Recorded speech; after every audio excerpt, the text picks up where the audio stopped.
Dios ha puesto en mi corazón que le comparta a ustedes. Señor, te damos muchísimas gracias por este privilegio tan grande que nos das de poder estar aquí reunidos. Sabemos que tú estás en medio de nosotros, Señor. Tu fidelidad es grande, tu misericordia es infinita, Dios mío. Y queremos en esta tarde salir de aquí fortalecidos con una palabra, que tú nos hables a nuestros corazones y que podamos, Señor, en esta tarde decir gracias, Señor, tú has hablado hoy a mi vida. Ponemos este tiempo en tus preciosas manos, Señor, en el nombre de Jesús. Amén. Y amén. Gloria al Señor. Hermanos queridos, me sorprende muchísimo el estado, no puedo decir del 100% de la iglesia, porque sería, bájame el volumen porque si no se va a terminar acoplando aquí, el estado de la iglesia del Señor.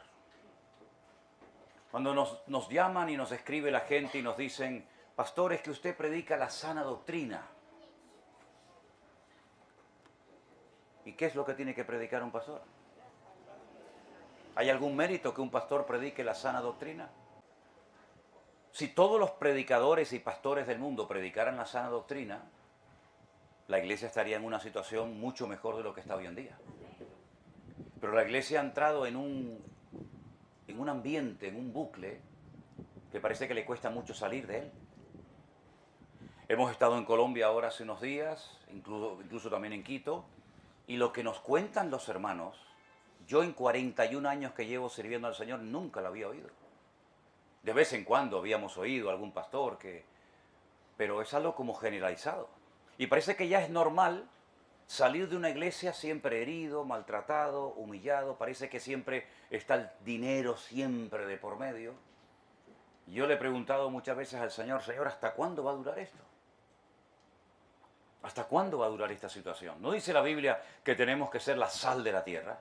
¿Lo estamos siendo? ¿Está siendo la iglesia del siglo XX, del siglo XXI, la luz del mundo? ¿O ya hemos imitado al mundo en divorcios, en separaciones, en malos testimonios, en malos ejemplos, en corrupción? Porque hablamos de la corrupción que hay en el mundo y en la iglesia del Señor. Entonces, mis queridos hermanos, yo creo que ha llegado el momento de que nos demos cuenta de que la iglesia necesita una renovación total. Desde la cabeza hasta los pies, sin lugar a dudas. Cuando yo me convertí hace muchos años atrás, el evangelio era muy sencillo. Ore, lea la palabra, congréguese, dé testimonio de lo que el Señor ha hecho en su vida, y no había tanto lío ni tanto rollo, ¿verdad? Tantos métodos, tantas cosas extrañas.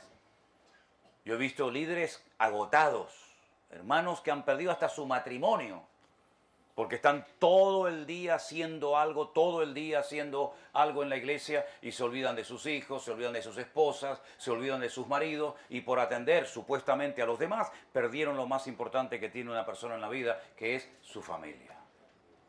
Oímos de pastores que se casan, que se recasan, que se divorcian, que se fue con una, que se fue con otro. Y yo digo, pero si los apóstoles entraran a nuestras congregaciones hoy en día, si el mismísimo Señor Jesucristo entrara a muchas de las iglesias hoy en día, se quedarían horrorizados. Y dirían, yo no morí para esto. Yo no di mi vida en la cruz del Calvario para que esté dando mi iglesia, mi amada, mi esposa, semejante ejemplo o mal ejemplo al mundo. Los discípulos no dieron su vida hasta la muerte y murieron quemados, crucificados, aserrados, torturados, para que la iglesia hoy en día fuera en muchas ocasiones señalada con el dedo por el mundo con razón. Porque la Biblia nos dice que cuando nos digan cosas mintiendo, bueno, vamos a gozarnos y alegrarnos, ¿verdad? Pero lo triste es cuando el mundo nos critica y nos señala con el dedo con razón, ¿verdad? Así que mis queridos hermanos, ha llegado el momento de tomarnos muy, muy en serio nuestra comunión y nuestra relación con el Señor. Hace 2 años el Señor le dio un parón al mundo y también a la iglesia. Y nos metió a todos en nuestras casas, yo creo que para que reflexionáramos y meditáramos acerca de lo que estábamos haciendo con nuestra vida. Muchas veces le he preguntado a muchos pastores, ¿usted por qué predica lo que predica? ¿Por qué hace lo que hace? Porque realmente muchísimas personas copian, imitan a otras personas. Y con ese afán de tener mucha gente, porque cuanto más gente tienes, parece que eres mejor pastor. Y cuanto más gente tienes, tienes más renombre y más reconocimiento y más ofrendas y diezmos, ¿verdad? Pues parece que hemos bajado el listón de las exigencias morales y espirituales que Dios demanda a la iglesia hoy en día.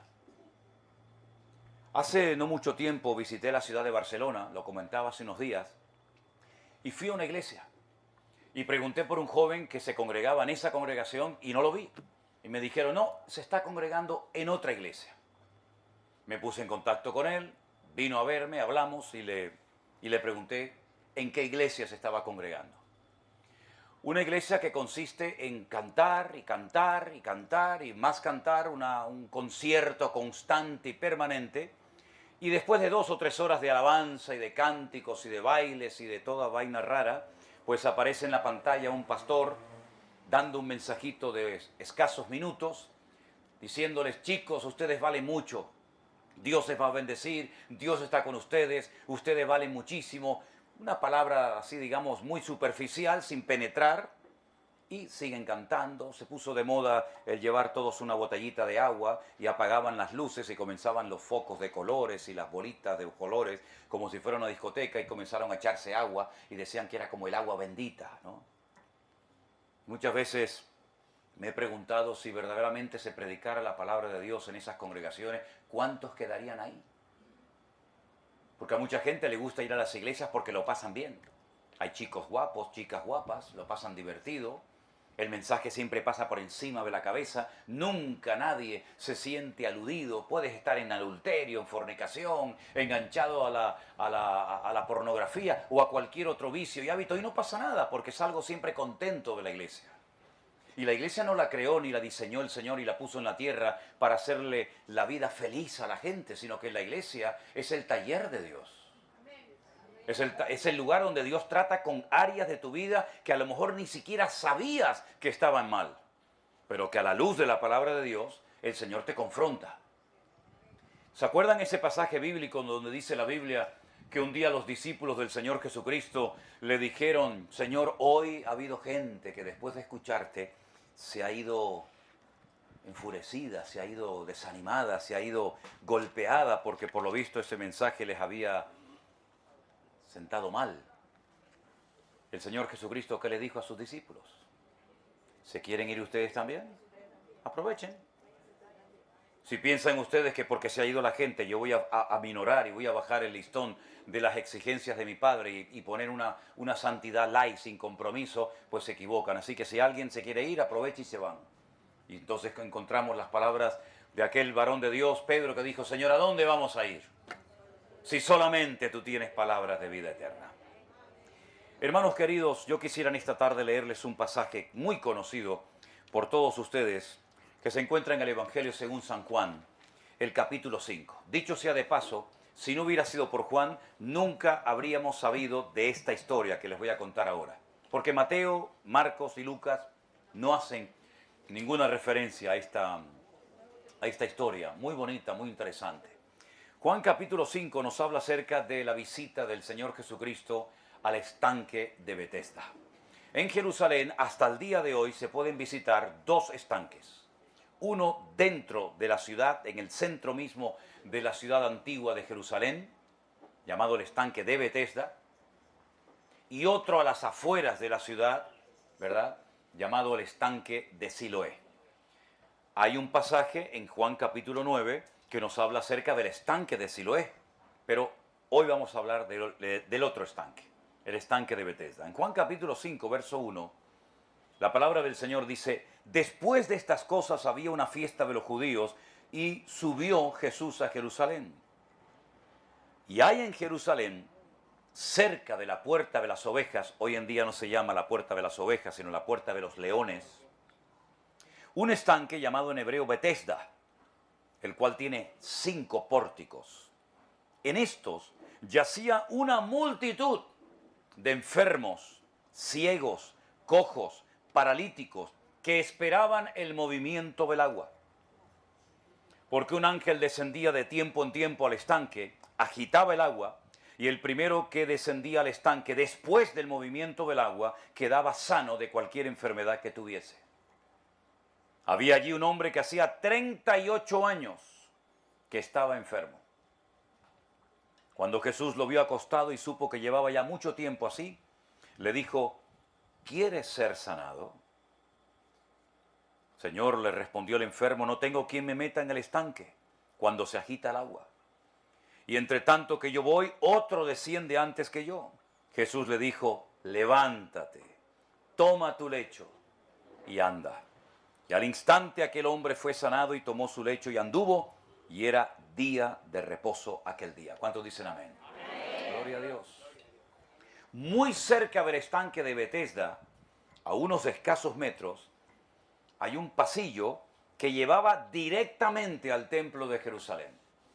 Como bien saben ustedes, el templo de Jerusalén era el centro religioso de la época para todos los judíos. De hecho, hasta el día de hoy siguen llorando, clamando y pidiendo cada día, varias veces, para que se vuelva a reconstruir. En este caso sería el tercer templo de Jerusalén. Los judíos no sabían vivir sin templo, porque era el único lugar de la tierra, no solamente dentro de Israel, sino en el mundo conocido, donde el judío podía subir a celebrar sus sacrificios. Y como bien saben ustedes, la Biblia dice que sin derramamiento de sangre no hay remisión de pecados. No podía una persona en el patio de su casa, ¿verdad?, sacrificar un animal al Señor y de esa manera obtener el perdón de sus pecados. No podía hacerse de esa manera. La gente tenía que ir al templo de Jerusalén. Y los sacerdotes, los levitas, ministraban, y así era la vida religiosa del pueblo de Israel en aquel tiempo. Por lo tanto, el centro religioso de todas las tribus de Israel era el templo que estaba en el monte Moriat. La palabra Moriat en hebreo significa Dios es mi maestro. Moriah es maestro, Yad es Dios, Dios es mi maestro, donde me enseña lecciones espirituales. En ese monte fue donde Abraham subió siglos atrás con Isaac para sacrificarlo. Aún está la piedra donde Abraham colocó a su hijo. Y en ese lugar fue donde David también subió en una ocasión, cuando estaban muriendo la gente por todas partes del país. Y él compra ese territorio a un tal Arauna, el Jebuseo, y allí cesa la mortandad después de hacer un sacrificio al Señor. Muy bien. En ese lugar, teóricamente, era donde estaba la gloria, la presencia del Señor, pero hacía mucho tiempo que ya la gloria de Dios no estaba en aquel lugar. Ni siquiera el arca de la alianza. ¿Saben lo que es el arca, verdad? Donde se ocultaban los 10 mandamientos, el maná, la vara de Aarón, etc. Ni siquiera en los tiempos de Jesús estuvo el arca de la alianza. Ya la había escondido siglos atrás el profeta Jeremías. Quiero decirles que cuando Salomón fue a construir el templo, pidió ayuda al faraón de Egipto, hizo un pacto, se casó con la hija del faraón, porque iba a construir un templo enorme, una mega estructura, y él tenía los planes, tenía el diseño, tenía los recursos, pero no tenía la tecnología de la época para construir dicho templo. Pero los egipcios ya habían construido muchos siglos atrás aquellas pirámides enormes, y entonces hay una tumba en Jerusalén, en el Valle de los Huesos Secos, que tiene forma de pirámide, donde está enterrada la hija del faraón. Y fue el faraón el que le ayudó a Salomón y otras naciones a levantar el templo. En la puerta del templo había algo curioso, que muchas veces la gente no se percata de ello, y es que pusieron 2 columnas. Dice que eran de bronce y el capitel era de plata. 2 columnas que no soportaban nada. Las columnas supuestamente se hacen para soportar un peso, ¿verdad?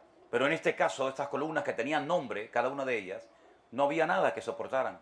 Eran 2 columnas en la puerta del templo. ¿Nunca se han preguntado, ¿y para qué esas 2 columnas? Si no soportan nada, déjenme que les explique. Esas columnas eran como una especie de pistón que bajaban y subían. Y por debajo del templo se descubrió que había como una rampa gigante que llegaba desde la parte de afuera, la parte más exterior, el atrio, hasta el lugar santísimo. Y esas columnas, cuando bajaban y subían, esa rampa que estaba por debajo del templo, bajaba y subía. Y entonces lo que ocurrió cuando Jeremías sabía que la ciudad de Jerusalén iba a ser destruida, atacada y profanado el templo, lo que hizo fue que esas columnas se movieron. Miren en la Biblia la medida que da antes y la medida que da después de haber extraído el arca de la alianza, y Jeremías la ocultó en unos pasadizos secretos. Y por eso cuando el Señor Jesucristo le pregunta a sus discípulos en el norte de Galilea, en una ciudad que actualmente se llama Banias, pero que en aquel momento era Cesarea de Filipo, y él pregunta, ¿qué opina? ¿Qué dice la gente de mí? Le dicen, unos piensan que eres Juan el Bautista, otros piensan que eres Elías, otros piensan, ¿verdad? ¿Y qué le dijeron? Otros piensan que eres Jeremías. ¿Y qué tiene que ver Jeremías con el Mesías? Muchísimo, porque los judíos creían que cuando viniera el Mesías, Jeremías ya le había revelado al Mesías el lugar oculto del Arca de la Alianza, ¿se dan cuenta? Así que en aquel lugar ya ni estaba el Arca de la Alianza, no estaba la presencia del Señor, pero los judíos seguían subiendo creyendo que allí todavía moraba la gloria del Señor. Y hacía años que ya el Señor había retirado su presencia de aquel lugar y ellos no se habían dado cuenta.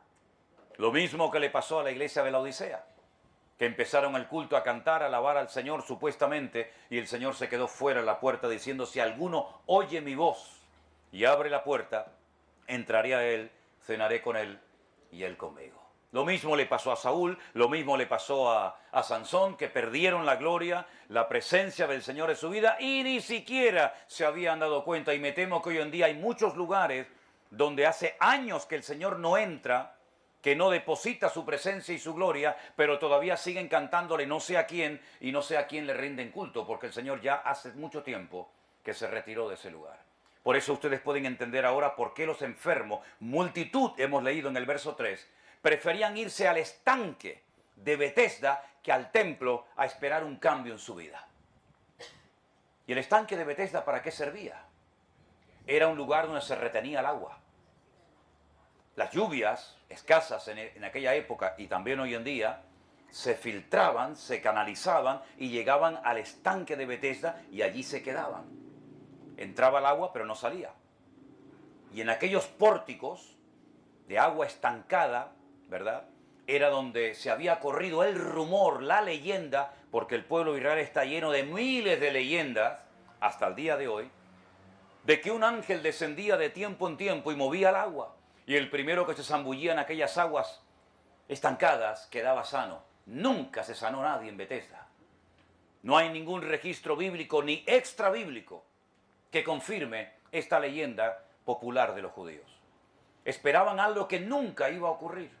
La Biblia dice que cuando alguien espera algo y no ocurre es como un tormento al corazón, ¿verdad? Pero allí estaban esperando, preferían esperar que ese ángel descendiera de tiempo en tiempo a mover las aguas, que dicho sea de paso, no bajó nunca antes de ir al templo a esperar un cambio en su vida. ¿Por qué?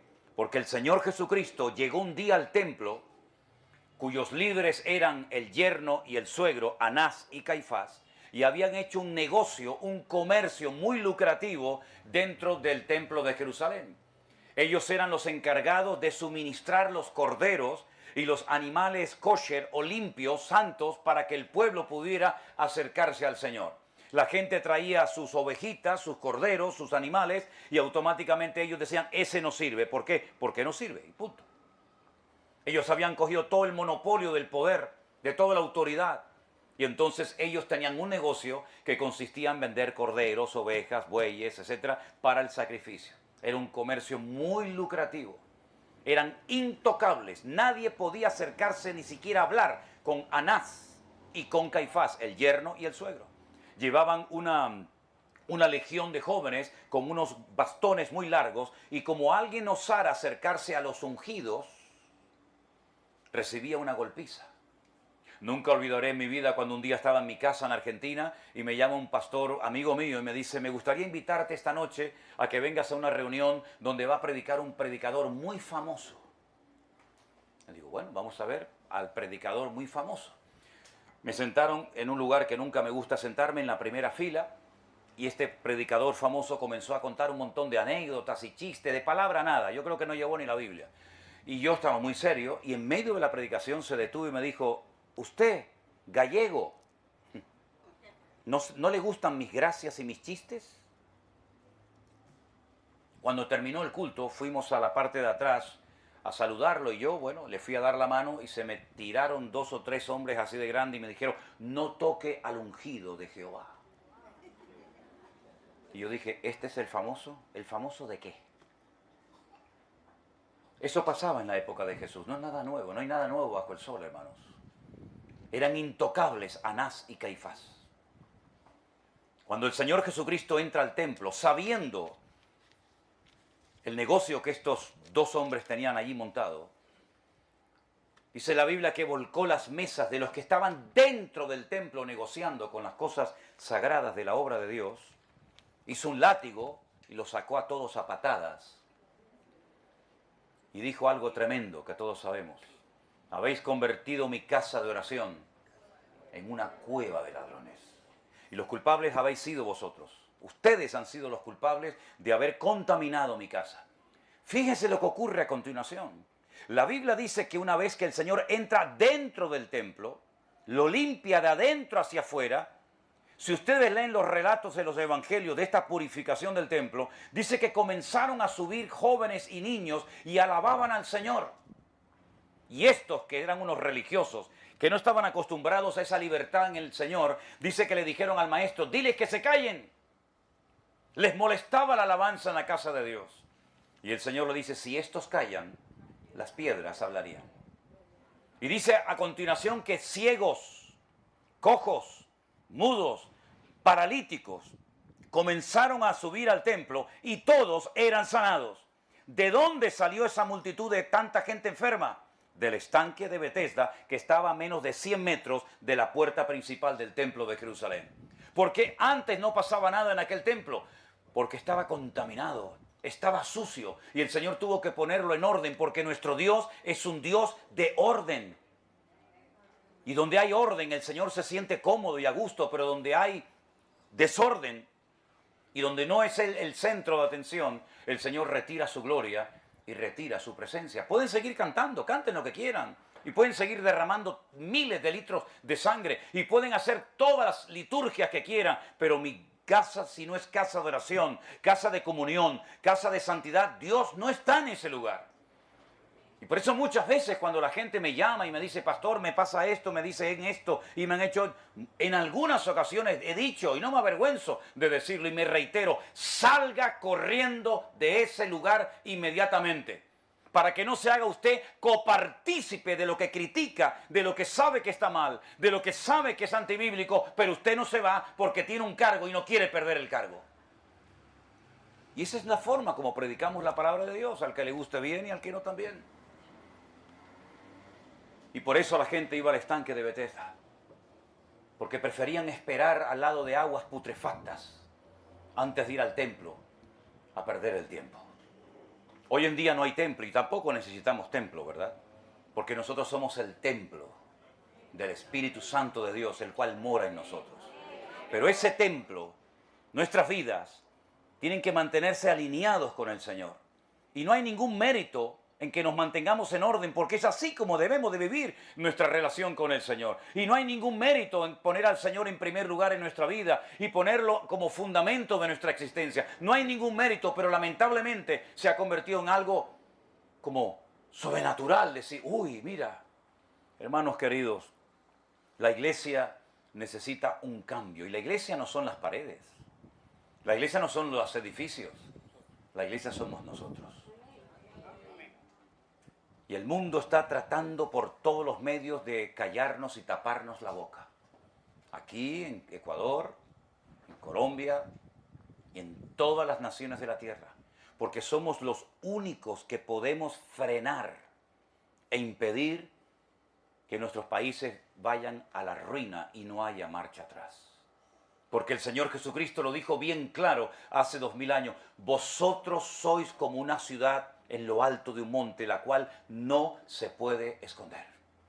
Si la sal se hace insípida, ¿con qué será salada? Será pisoteada, como el mundo está tratando de pisotear a los cristianos. A lo largo de la historia ha habido miles de falsas doctrinas. A lo largo de la historia ha habido herejías. A lo largo de la historia ha habido enemigos del cristianismo. Pero la iglesia se mantuvo firme. La luz, la antorcha del evangelio quedó encendida y el mundo no pudo con la iglesia. No cometamos el error nosotros de callarnos y de denunciar el pecado, porque si nosotros callamos, ¿quién denuncia el pecado? ¿Y quién dice: Dios no está en esta o en aquella situación? Nunca me olvidaré cuando un día me invitaron a un lugar y cuando voy a entrar a predicar, un pastor me dice: pastor, ven que te quiero enseñar algo. Y me dice: ayer en mi iglesia cayó oro del cielo. Digo, wow, qué bueno, ¿no? Digo, ¿cayó mucho? Se te lo voy a demostrar. Y me sacó un papel de aquí de su chaqueta, un papelito que era más pequeño que la uña de mi meñique, y me enseña una cosita como de color amarillo y me dice, mira. Digo, ¿esto qué cosa es?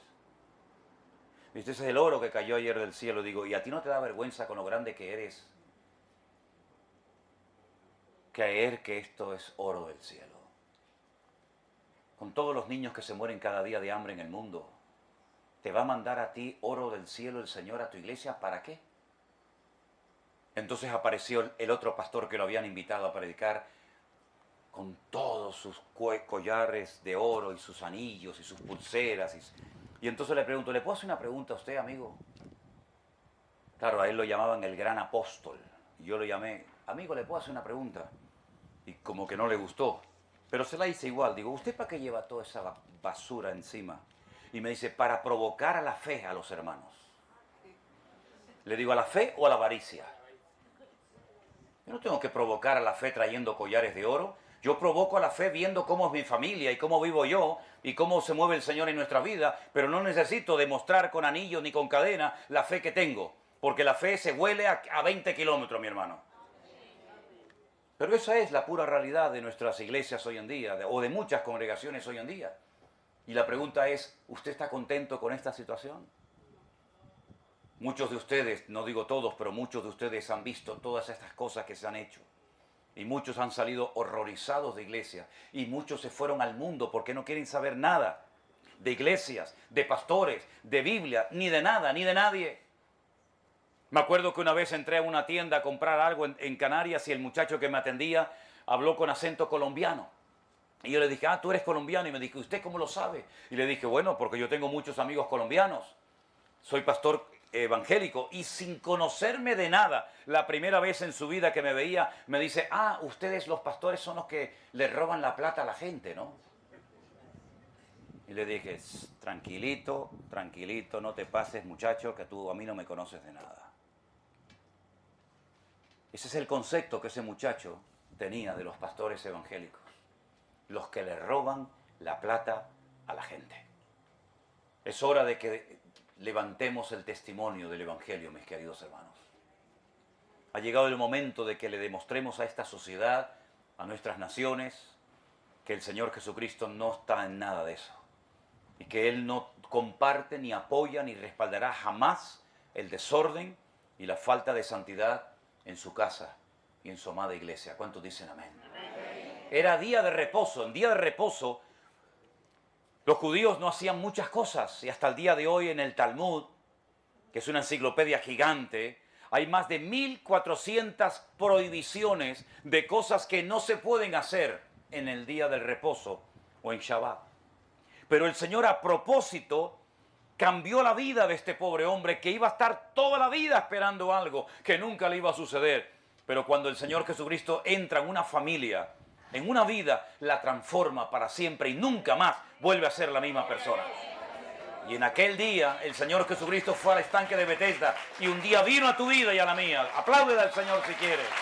Toda la gloria sea para Él. Toda la gloria para ti, Señor. Y el Señor hizo en décimas de segundo lo que 38 años de espera inútil e innecesaria habían producido. Yo creo muchísimo en el poder de la palabra de Dios, ¿saben? Muchísimo. No tengo la más mínima duda que cuando una persona abre este santo y sagrado libro,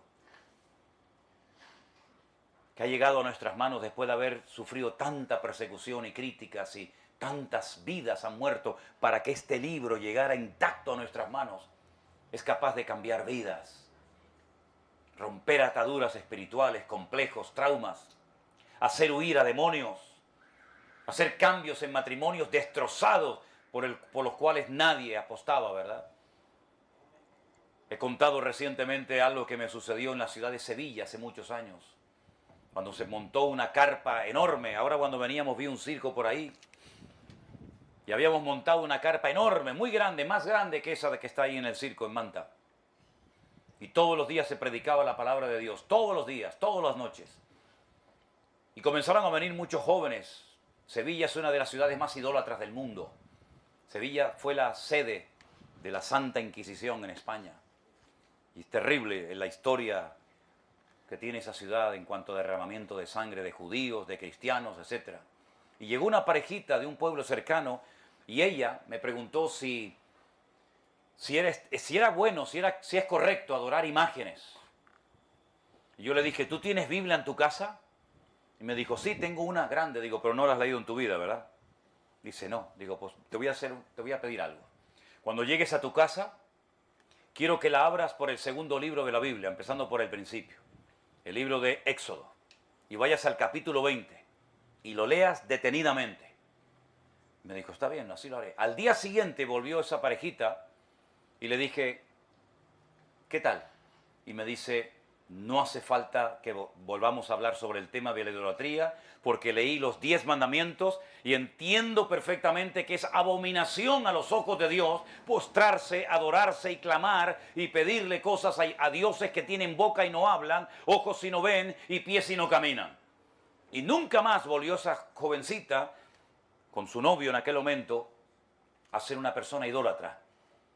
De esa campaña nació una iglesia, ¿saben? ¿Y saben quiénes son los pastores de esa iglesia actualmente? Esa muchacha con su marido son los pastores de esa iglesia. Es que la palabra de Dios cambia las vidas, hermanos.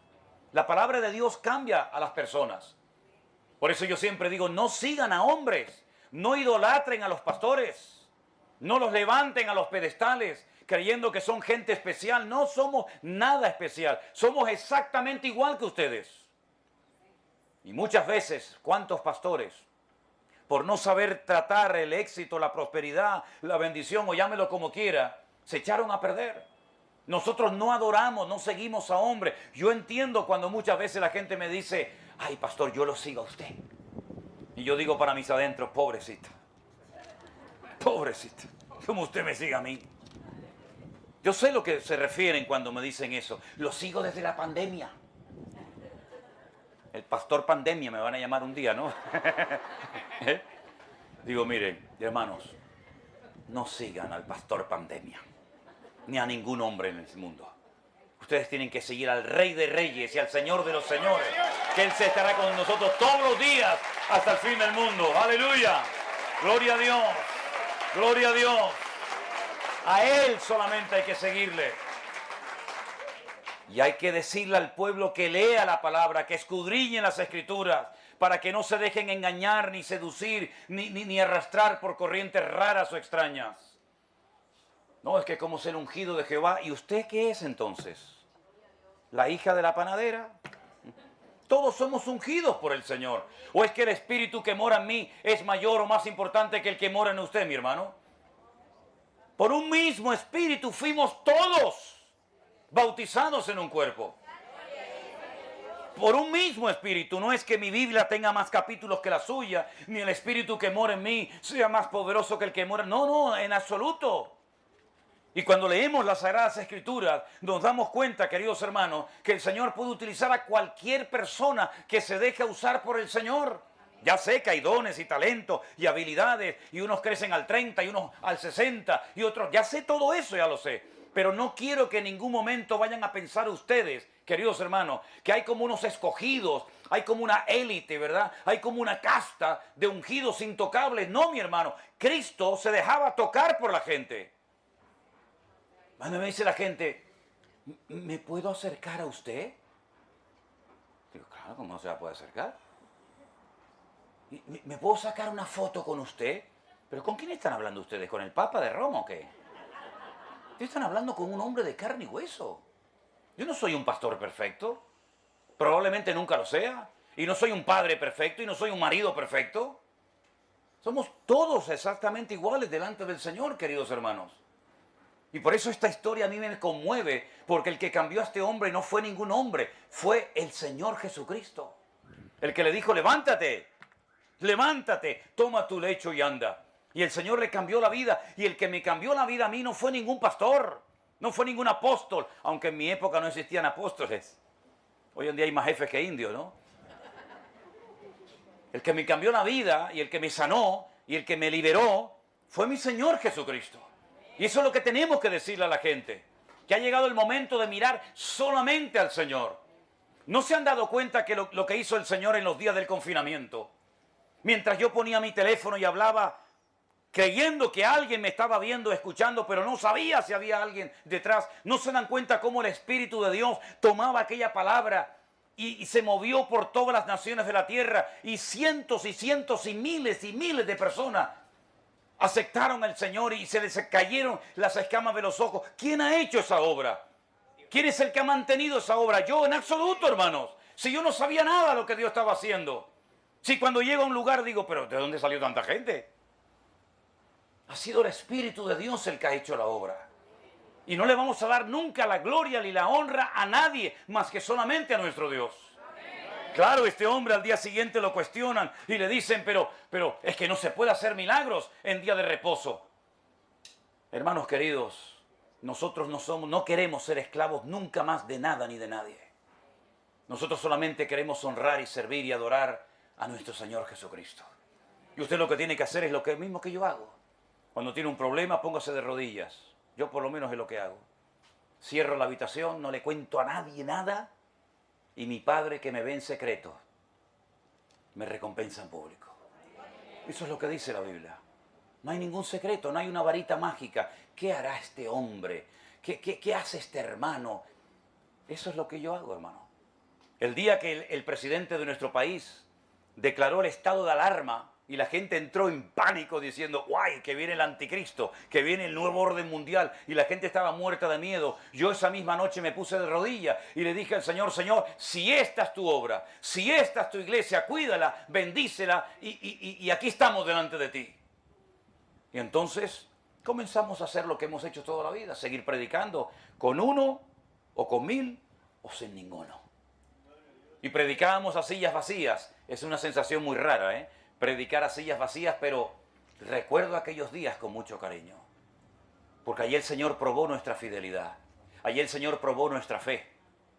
Les confieso sinceramente que en más de una ocasión, mientras compartía la palabra en aquellos días, pues tuve la tentación de decir, voy a dejar de hablar, si no me está escuchando nadie, si no hay nadie. Tengo solamente a mi hija Miriam y mi esposa Elena, que ya me ha escuchado muchos sermones, y vamos a cortar, pero recibí un mensaje de una hermana de Estados Unidos que logré conocerla este año. Me dijo, hermano, ¿usted se acuerda cuando alguien le escribió y le dijo, pastor, cuando usted piense que nadie está escuchando ni viendo, es cuando más gente te está siguiendo y viendo en las redes sociales? Y le dije, sí, me acuerdo de aquello. Me dio una fuerza tremenda aquella palabra. Dice, yo fui la que le mandé ese mensaje. Hermanos queridos, ha llegado un tiempo diferente para la iglesia del Señor. Algunos no entienden el concepto iglesia virtual. ¿Qué es eso de iglesia virtual? Algunos me han dicho, pero si eso no es bíblico. Digo, entonces el que ha sanado a los enfermos, el que ha unido matrimonios, el que ha restaurado vidas, el que ha hecho que miles y miles de personas en todo el mundo llegaran a los pies de Cristo, ¿quién fue entonces el que hizo eso? ¿Quién es el que hace que no nos hemos visto en la vida y nos vemos en un minuto y parece que nos amamos y nos conocemos de toda la vida? ¿Quién es el que pone ese amor y esa unidad entre nosotros? ¿Quién es el que hace posible que hermanos viajen 18, 20 horas, días y días en auto para venir a un lugar a escuchar palabra de Dios? ¿Quién es el que mueve todo eso? ¿Un hombre? ¿Un demonio? ¿O será el Espíritu de Dios que está bendiciendo su obra? Porque hay hambre de palabra en el pueblo de Dios y la gente recorre lo que haga falta con tal de que alguien predique la sana doctrina. ¿No es el Señor el que avala y el que respalda su obra? ¿Cómo íbamos nosotros a mandar a gente recién convertida, salida del catolicismo, salida del ateísmo, salida de cosas terribles? ¿Cómo íbamos nosotros a mandar a esos niños recién nacidos a iglesias donde nada más entrar por la puerta ya te están diciendo cuánto ganas y cuál es tu patrimonio y tiene que dejar su... ¿Vamos a mandar a nuestros hijos al campo de batalla para que los maten? No, mi hermano, en absoluto. Y cuando nos escribían aquellas ancianas de diferentes partes del mundo y nos decían, pastor, yo no puedo salir de mi casa porque donde yo vivo en Canadá hay 40 grados bajo cero y no hay servicio público. O cuando me escribió aquel señor que lleva 7 años tetrapléjico en una cama sin poder moverse, ¿a qué iglesia lo mandamos? ¿A dónde lo mandamos? O mandamos a la gente a esas iglesias donde nos decían los hermanos, pastor, yo me fui porque el pastor me exigía todos los meses que le diera una cierta cantidad de dinero dentro de un sobre en la mano y si no, no me bautizaba. A esas iglesias vamos a mandar a nuestros hijos nacidos en pleno confinamiento. Entonces oramos al Señor y dijimos, Señor, muéstranos, ¿qué hacemos, Padre? Yo nunca leí un libro, ni nunca fui a una escuela bíblica, nunca me explicaron, nunca supe nada de lo que es y cómo se organiza una iglesia virtual. Pero oramos al Señor y dijimos, hermanos de todas las naciones, que no tengáis pastores, que no estéis congregados en una iglesia. Si ustedes quieren que les pastoreemos, que les atendamos, pónganse en contacto con nosotros. Y recibíamos centenares de papeles todos los días. Y después decimos, ¿y ahora? Este es de Panamá. Este es de las Islas Caimán, este es de Argentina, este es de Japón, ¿Cómo organizamos? Si aquí es de día, aquí es de noche. Otra vez oramos al Señor, Señor, danos sabiduría. ¿Cómo hacemos? Formamos 3 grupos, 1, 2 y 3. El 1 para los americanos y México y Alaska y Canadá y el Caribe. El 2 para todo Centroamérica y Sudamérica. Y el 3 para lo que es toda Europa, España, Israel, etcétera, etcétera. Y ahora, ¿quién ponemos al frente de la obra? Porque siempre todos quieren hablar con el mismo. Pero yo nunca quise que la gente me siguiera ni me miraran a mí. Jamás. Jamás. Toda mi vida huí de todo eso. Muchas veces iba a predicar a iglesias y me decían, ¿dónde está el pastor Manuel Sierra? Dice, no, está ahí atrás sentado. Siempre quise toda mi vida pasar desapercibido. Hoy en día, evidentemente, cada vez me cuesta más. Pero entonces oramos, Señor, ponnos en el camino a hombres, a mujeres que no los conozco, pero que tengan el deseo de servir, que quieran ayudar a los demás. Sin paga, sin dinero, sin remuneración económica, gente que quiera verdaderamente servir al Señor. Y por ahí surgió hermanos y hermanas que con todo su corazón comenzaron a decir, yo quiero servir, pastor. Y comenzamos a organizar escuelas dominicales para los niños, porque centenares de niños tenemos en la iglesia virtual. Y comenzamos a hacer reuniones para matrimonios. Y comenzamos a ver milagros de matrimonios que hacía años que no se hablaban, se llevaban como el perro y el gato y hoy en día se aman y están como 2 tortolitos. Y comenzamos a organizar reuniones de jóvenes, nadie nos enseñó nada. Hemos cometido errores, claro que sí, por supuesto. Pero hemos visto el respaldo del Señor, queridos hermanos.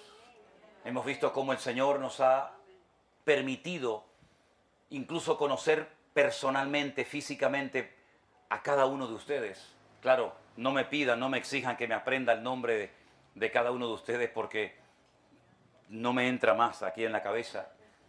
Pero es una bendición cuando uno llega a Ecuador, a Colombia, a México, a Estados Unidos, a muchísimos lugares y comienzas a oír personas que dicen, pastor, yo me convertí con ustedes. Yo era católico, yo nunca había pisado una iglesia evangélica. Es más, no quería saber nada de ustedes. Pero como tantas veces dice, lean la Biblia, estudien la palabra. Comenzamos a leer la Biblia y me convertí. Una señora en Costa Rica tuvo un encuentro con el Señor tremendo y dejó la iglesia católica y hoy en día es una mujer cristiana que sirve y honra al Señor, pero al Dios vivo, no al Dios muerto. No al Dios de la religión, sino al Dios creador del universo. Y cada día vemos milagros y cada día vemos cómo la gente está contenta y agradecida con el Señor. Nunca hemos pretendido sacar a nadie de las iglesias, nunca, jamás. Usted tiene iglesia, quédese ahí, apoya a su pastor, ame a su pastor, respalde a su iglesia. Pero si usted no tiene una iglesia, pues aquí estamos, hermano. Y hemos tenido un encuentro maravilloso en Ecuador, donde hay un montón de hermanos que se vieron por primera vez. Solamente se veían por una pantalla, pero ahora se conocieron, se abrazaron y dije, hermano, yo te he visto a ti durante tanto tiempo y ahora veo como estos hermanos que están ahí. Ahí hay un montón de hermanos de varias partes del mundo que están viendo y disfrutando de este culto en tiempo real. Yo creo que si el Señor Jesucristo y los apóstoles hubieran tenido los medios que tenemos nosotros hoy en día para difundir el Evangelio, seguro que lo hubieran usado. Totalmente convencido que el apóstol Pablo no solamente se hubiera limitado a escribir epístolas, sino que hubiera tenido Facebook y Instagram y YouTube y hubiera tenido estas herramientas poderosas para llegar en tiempo real y meterte en miles de hogares al mismo tiempo sin pedir permiso. Y es una obra maravillosa que el Señor comenzó y nada ni nadie la va a detener, porque lo que el Señor empieza lo termina y el Señor va a perfeccionar su obra para su honra y para su gloria. ¡Aleluya! ¡Gloria a Dios! Gloria a Dios, Dios es bueno. Y hemos conocido muchos estanques de Bethesda, donde la gente se estaba muriendo sin recibir palabra de Dios. Hasta que llegó la palabra viva y eficaz. Como decía el salmista, ¿con qué limpiará el joven su camino? Con guardar tu palabra. Y eso es lo que hacemos, ni más ni menos, predicar la palabra del Señor. Y vemos cómo la gente, sin decirles nada, el Espíritu que mora en ellos les pone en su corazón que ha llegado el momento de poner en práctica el bautizarse de adulto, como enseña la palabra de Dios. Y eso lo hace el Señor. Y hemos visto cómo parejas que han convivido, pero no estaban realmente casados, ni delante de Dios, ni delante de los hombres, han sentido en su corazón decir, oye, vamos a poner en orden nuestra vida y hacer un ejemplo a nuestros hijos, ¿sí?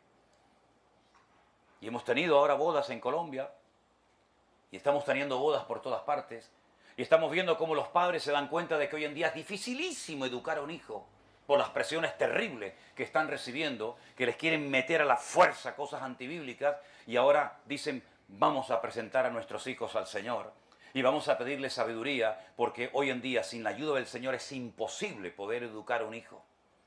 Así que estamos viendo cómo el Espíritu de Dios se está moviendo, y está trayendo un renuevo a los que quieren ser renovados por la presencia del Señor. Y yo les agradezco con todo mi corazón el esfuerzo que todos y cada uno de ustedes han hecho por venir a este lugar. Y espero que no hayan venido solamente por conocernos a nosotros personalmente. Ya me conoció, ya me pellizcó, ya me abrazó, ya se sacó la foto, ya está. Ya está, por favor. Ya está. Si usted viene mañana, ya no hay más fotos, ya no hay más abrazos. Venimos solamente para ver al Dios del pastor José Manuel Sierra, que es el único digno de recibir toda la gloria y toda la honra. Esa es la pura realidad, mis queridos hermanos. Bendito sea Dios. Nos ponemos de pie, por favor, en esta noche. Hermanos queridos, oramos al Señor. Si es posible, no sé si es posible o lo quiere hacer, yo le pediría que usted buscara a alguien a su lado y que orara por él, que orara por ella.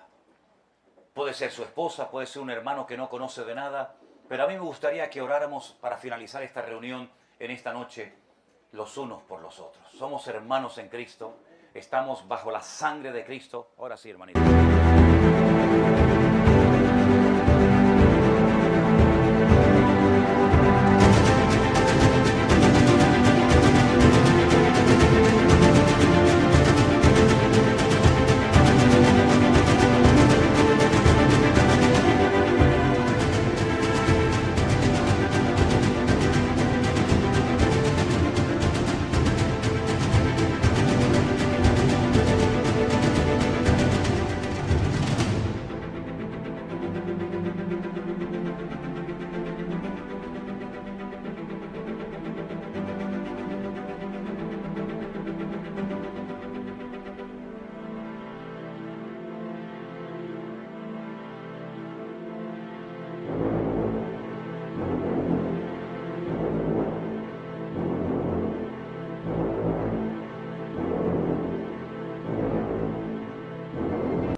Vamos a orar los unos por los otros, ¿les parece? La bendición que Dios ha puesto en tu vida, compártasela a alguien. Diga, Señor, yo oro por mi hermano en esta noche. Yo pido por su familia, por su casa, por sus hijos. Pido para que tú aumentes el amor, la unidad en la iglesia del Señor. Yo pido, Señor, que nos mantengamos unidos en este mundo enfermo y caótico, que te ha dado las espaldas, que te ha rechazado, Señor, pero nosotros estamos aquí y que te pedimos, queremos ser la luz del mundo, queremos ser la sal de la tierra, no queremos que el mundo apague la luz del Evangelio. Ha habido hombres y mujeres que han sudado, que han incluso derramado su vida para que hoy pudiéramos llegar aquí a adorar al Rey de Reyes y Señor de los Señores. Señor, aviva tu obra, Padre. Aviva tu obra, Señor. Bendice nuestros jóvenes, nuestra juventud, nuestros niños. Bendice cada familia, cada matrimonio en esta noche, en este lugar. Danos, Señor, reuniones de gloria, reuniones que marquen un antes y un después en nuestras vidas. Perdónanos por el tiempo perdido. Perdónanos, Señor, por haber seguido a los hombres. Perdónanos por habernos apartado de tu palabra y haber creído mandamientos de hombres sin comprobar a la luz de la Sagrada Escritura si lo que recibíamos era bíblico o no. Perdónanos, Señor, porque dejamos a un lado tu palabra para seguir y honrar a un hombre. Pero hoy nos postramos delante de ti en genuino arrepentimiento. Y te pido, Señor, que tú nos limpies y nos des una oportunidad para demostrarte que te amamos.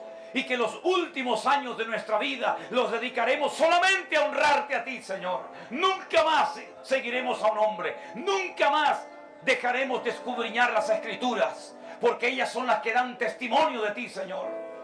Dios mío, ayúdanos a ser una iglesia unida. A ser ejemplo dentro y fuera de la iglesia. Aparta de nosotros, Señor, todo lo que no venga de ti. Aleja de nosotros las vanidades. Aleja de nosotros, Señor, los complejos. Aleja de nosotros, Señor, cualquier influencia mundana. Renunciamos al estilo de vida del mundo que no glorifica ni levanta en alto el nombre del Señor. Nos comprometemos en esta noche, Padre Santo, únicamente a levantar en alto el nombre, sobre todo nombre, el nombre ante el cual toda rodilla se doblará y toda lengua confesará que Cristo es el Señor. Solamente ante ti nos postraremos, Señor. Y en el nombre de Jesús te pido que tú traigas una gran bendición a esta nación de Ecuador. Bendice al Ecuador, bendice a las naciones, bendice, Señor. Y usa tu amada iglesia en estos tiempos finales. Y que nunca más miremos al hombre, sino que solamente te miremos a ti. Que no confundamos el amor con la idolatría. Que no confundamos el cariño y el respeto, Señor, con una excesiva admiración, que al final terminamos siguiendo al hombre otra vez en vez de a ti. Señor, no queremos vivir en un estanque de Betesda permanente. Queremos vivir de gloria en gloria y de victoria en victoria y de bendición en bendición, Señor. Y por eso pedimos que hoy tu bendición caiga sobre cada uno de los que estamos aquí y de los hermanos que nos están viendo desde sus hogares a través de la tecnología. Gracias, Señor, por la misericordia. Gracias, Señor, por la lección que hemos aprendido. Gracias, Señor, por esta nueva oportunidad de refrigerio, de cambio, de renovación espiritual. Señor, nos mantendremos siempre en victoria con tu ayuda y con tu bendición. Y te damos en esta noche a ti todo el reconocimiento en el nombre bendito de Cristo Jesús, nuestro Señor. Amén y amén. Saluda y abraza a su hermano. Dígale, hermano, Dios te bendiga. Te amo en el amor de Cristo Jesús, mi Señor. Y cuando termine de saludar a varios hermanos a su alrededor, pido que terminemos esta reunión dándole un fuerte, fuerte aplauso a Él, al que vive por los siglos de los siglos, al Alfa y la Omega, el principio y el fin. Fuerte ese aplauso a nuestro Dios en esta noche. Dios les bendiga, hermanos. Dios les bendiga grandemente. Nos vemos mañana con la bendición del Señor. Dios les bendiga, mis queridos hermanos. Están despedidos en el nombre del Señor. Dios les bendiga.